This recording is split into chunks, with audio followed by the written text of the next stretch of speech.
January 1946. The war has been over for barely 5 months. Cold wind sweeps across a quiet fishing village on the coast of Osaka Prefecture.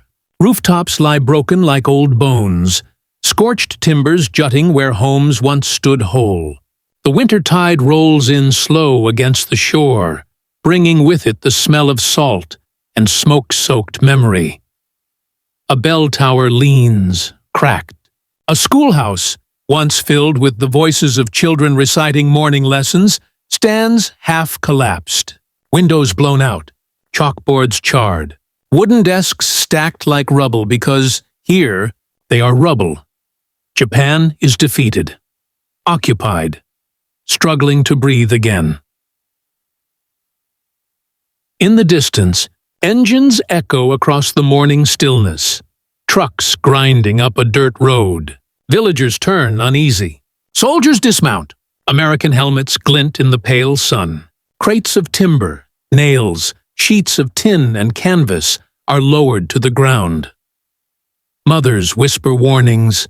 Children hide behind them. For years, these uniforms were the face of terror, fire from the sky, unimaginable loss. And yet, today, those same uniforms lift hammers, raise beams, and begin rebuilding a school. Slowly, suspicion meets something unfamiliar, the possibility of trust.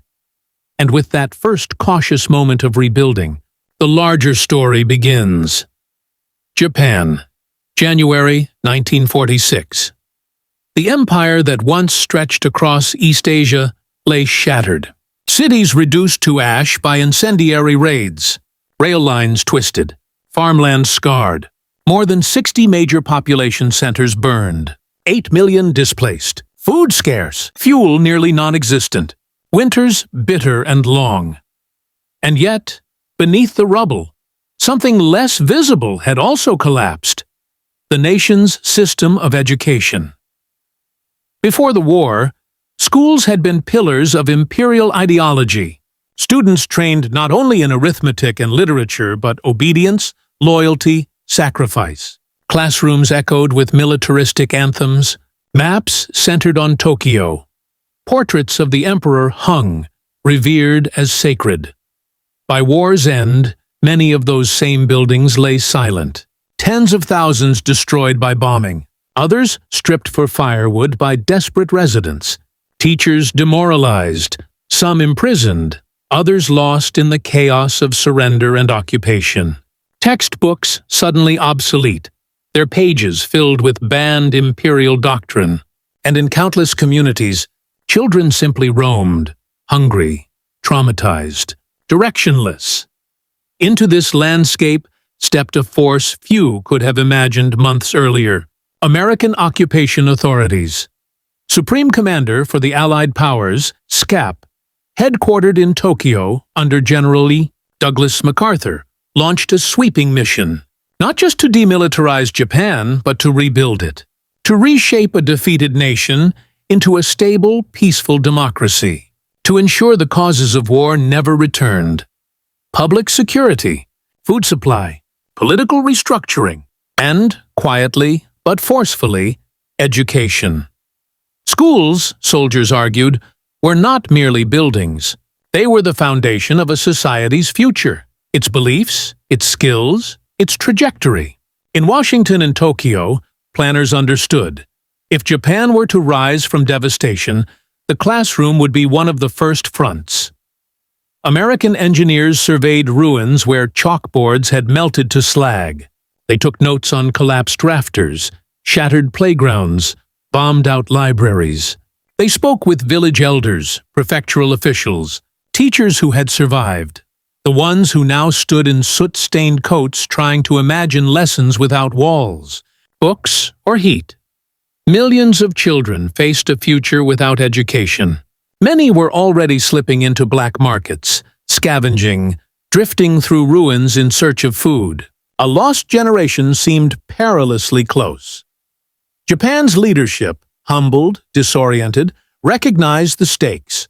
Prime Minister Shidehara's government met directives with cautious cooperation. Bureaucrats, who once enforced wartime indoctrination, suddenly confronted an unexpected priority. Desks, chalk, timetables, roofs. But materials were scarce. Cities like Tokyo, Osaka, Nagoya had burned so completely that rebuilding plans faced shortages of everything, from lumber to glass to proper nails. In rural prefectures, surviving schoolhouses often sheltered entire families, their rooms filled with futons instead of students. The cold crept in through broken walls. Illness spread.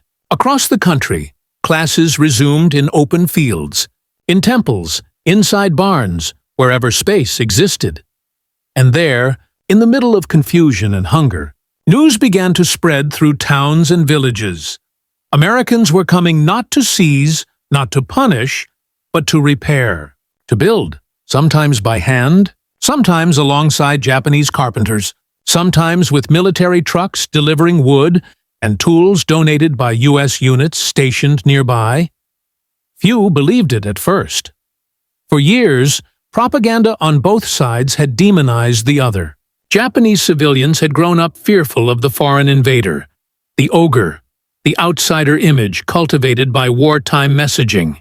American troops had been prepared for hostility, sabotage, bitterness. But reality defied expectation. Occupation troops often entered with open instructions: help stabilize, not dominate, help restore daily life. And in this mission, the reconstruction of schools became a quiet symbol, a sign carved not in proclamations, but in hammer strikes and sawdust, in the unexpected sight of former enemies lifting beams together beneath winter skies. Parents watched the first planks go up with suspicion, edged by necessity. Teachers, once instruments of militarist ideology, now saw in these rebuilding efforts a new responsibility. Children peeked from doorways, unsure whether to step forward or run. Reconstruction was not yet broad nor systematic. It began in pockets: Osaka, Hiroshima Prefecture, Kyushu, parts of Tokyo's outer wards. But it set a tone, a signal, a seed planted in the ruins of war, that education, not revenge, would be a cornerstone of occupation. Yet behind every nail driven and every roof repaired lay larger forces shaping these first gestures. Policies drafted in command rooms in Tokyo, memoranda passed between military planners and civilian advisors, goals often debated, sometimes misunderstood.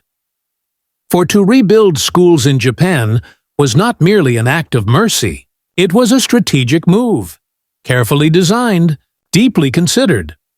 And to understand how this effort grew from isolated repairs into a pillar of national transformation, one must look next to the broader structure behind it. SCAP directives, American educational missions, and a vision for a world where former enemies might learn, not fear, one another. From the snow-dusted villages came the first quiet moments of cooperation. From Tokyo's headquarters would soon emerge the larger machinery that sustained them. In Tokyo, inside repurposed government buildings where dust still clung to ceilings shaken by wartime rumble, the machinery of occupation work began. Offices filled with American officers, civilian educators, interpreters, and Japanese bureaucrats, now operating under a new authority, saw stacks of directives grow weekly. Paper, once rationed, now flowed again. Orders stamped, translated, redistributed across a nation learning to navigate life under foreign administration. General Headquarters, GHQ, issued clear priorities: demilitarize, democratize, rebuild civil society. Among its subcommittees, the Civil Information and Education section took shape, led by American educators and military officers tasked not merely with oversight, but reform. Their focus stretched beyond infrastructure. They sought to transform curriculum, teaching philosophy, and school governance. The American goal was not to erase Japan's identity, but to shift its trajectory. Imperial indoctrination, they concluded, had helped fuel conflict. A new foundation, rooted in critical thinking, civic responsibility, peaceful engagement, would guide the next generation. It was an ambitious vision, layered atop immediate crisis. Yet policy alone could not fill classrooms.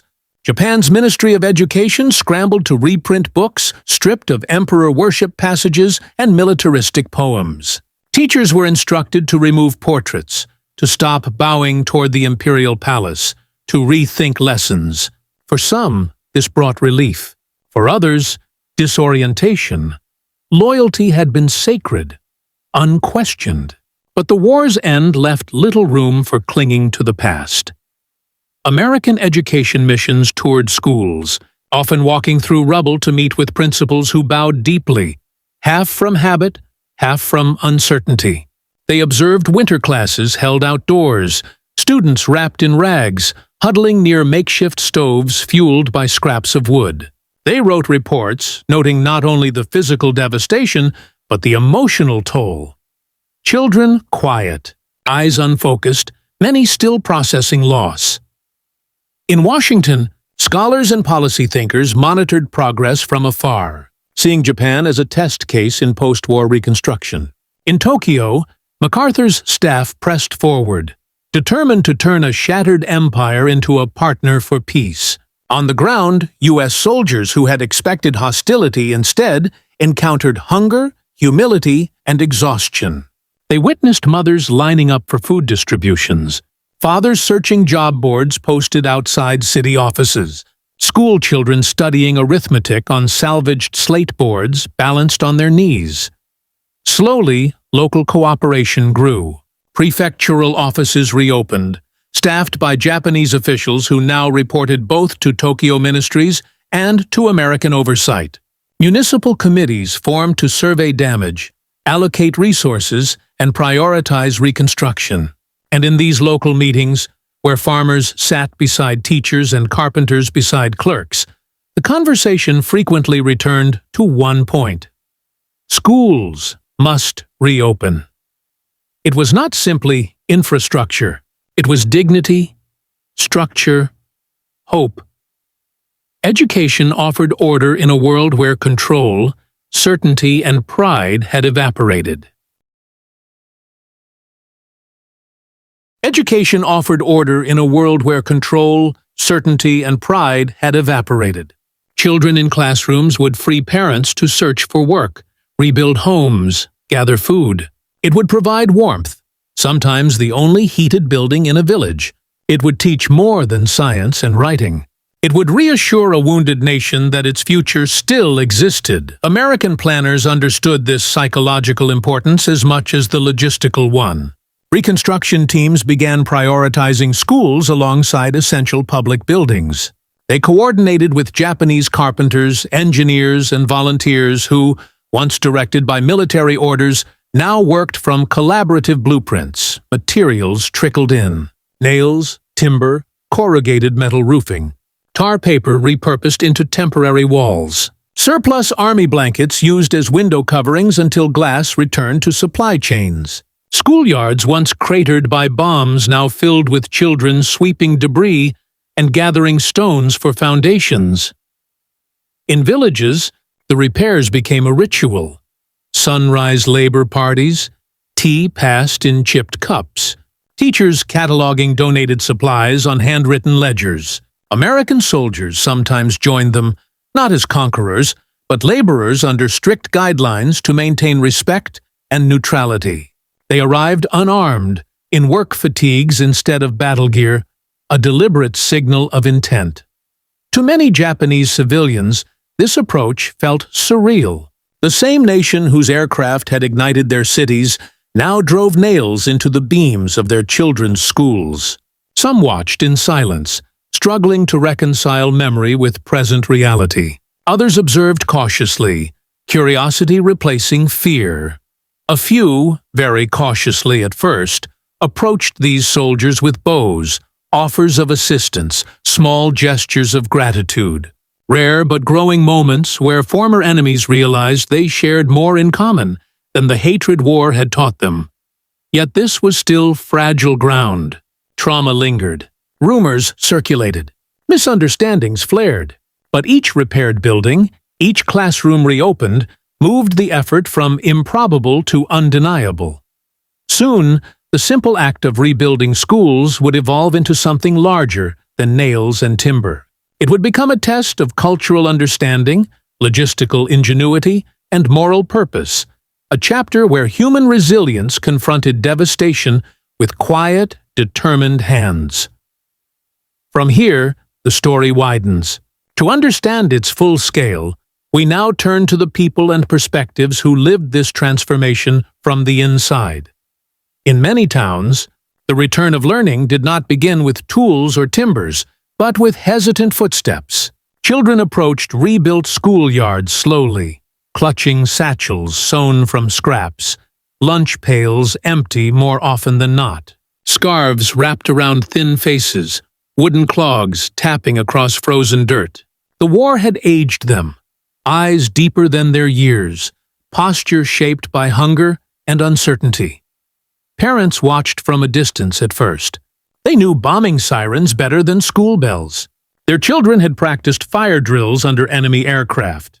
Their memories of classrooms were marked by rationed chalk, air raid trenches, patriotic slogans shouted in chorus. Now, they sent their sons and daughters through gates repaired by American soldiers, an idea unimaginable only months before. Inside, teachers greeted students with voices softened by exhaustion. Attendance lists were shorter. Some names would never return. Desks mismatched, floors uneven, windows patched with paper and cloth. But lessons resumed. Writing strokes practiced on reused notebook pages. Arithmetic scratched faintly in charcoal. Songs sung again, not of empire, but nature and childhood. There was no single moment when fear dissolved. Rather, it faded through countless small interactions. An American soldier offering candy cautiously with both hands, as Japanese custom dictated. A child bowing shyly in return. A mother watching relief replace dread in her son's face. Suspicion did not vanish, but curiosity took root. Human contact softened propaganda's remnants. This shift mattered, for in war the enemy is faceless, distant. In peace, they hold boards while you hammer nails into them. In a school rebuilt in Osaka Prefecture, children began to laugh again, not yet freely, but enough that parents standing in doorways felt something foreign. The first tremors of hope. The schoolyard, still lined with bomb craters and burned trees, became a sacred marker of renewal. And as children settled into lessons, villagers began to see what was unfolding. A future measured not by ruins, but by classrooms humming with life again, fragile, uncertain, but undeniably alive. That realization spread outward, carried in whispers and letters, reaching towns where only rubble remained and stirring a thought once impossible. Rebuilding was not a rumor. It was a reality. Soon, another perspective emerged. Those of the Japanese educators who bridged two worlds and carried the heaviest emotional burden. Angle 2. The Teachers and Educational Tradition. Japanese teachers in 1946 were guardians of a system turned to dust. Many had once saluted portraits, led patriotic oaths, instructed youth in service to the state. Now they stood at a crossroads, asked to guide a new era while grieving the old. Some faced scrutiny for past nationalism. Others were seen as victims of a system larger than themselves. All grappled with a daunting mission: reshape hearts and minds without losing cultural identity. The Ministry of Education issued directives: remove imperial slogans, avoid militaristic themes, adopt democratic principles. Yet teachers lacked training in these methods. Their textbooks literally erased sections overnight, leaving blank pages like open wounds. They improvised, used stories of local heroes, farmers, fishermen, emphasized moral lessons drawn from hardship and resilience instead of conquest. Some wept quietly between classes, their routines overturned, their certainties gone. But they persevered. They swept floors alongside students, salvaged chalk from ruins, collected burnt wood for stoves, wrote new lesson plans by candlelight as snow fell outside bombed windows. Their devotion became one of the hidden engines of recovery. American observers took note. Discipline, endurance, and respect for learning survived even amid devastation. Teachers also acted as intermediaries.